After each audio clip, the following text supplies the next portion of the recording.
اللهم صل على سيدنا ومولانا محمد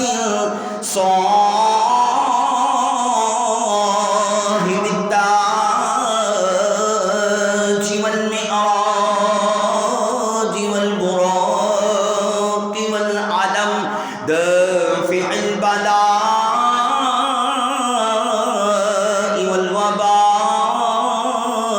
والوباء والقحط والمرض والعلم اسمه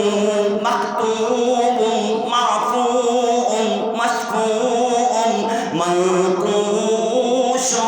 في اللوح والقلم سيد العرب والعجم جسمه مقدس معطر مطهر مدبر في البيت والحرم شمس الضحى بدر الدجى صدر الهدى نور الهدى كف البراء مصباح الظلم جميل الشيم شفيع الأمم صاحب الجود والكرم والله واسمه وجبريل حاضره والبراق مركبه والمعراج سفره وسدرة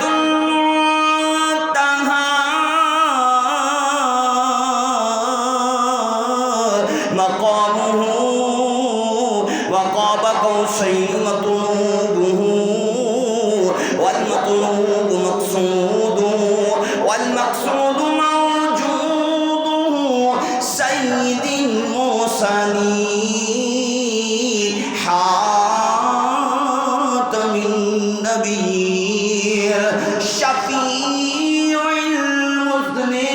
المذنبين أنيس الغريبين رحمة للعالمين راحة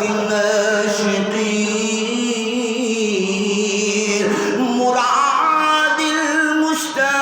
المشتاقين شمس العارفين سراج السالكين مصباح المقربين محب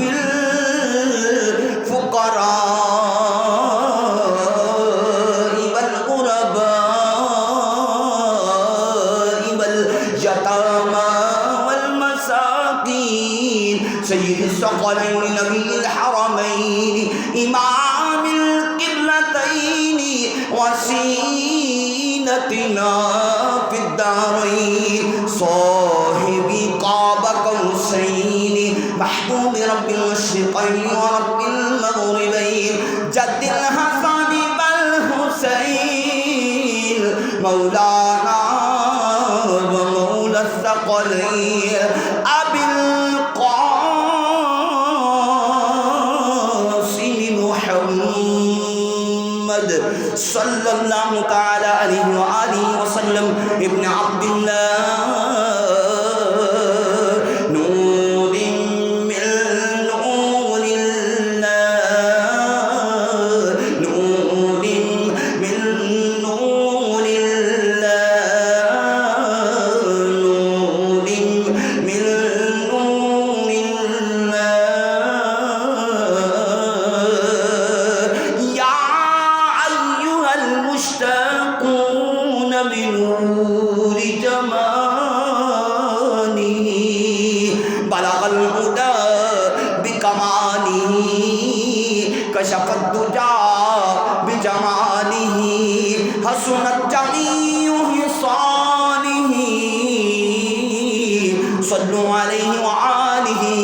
وأصحابه وسلموا تسليما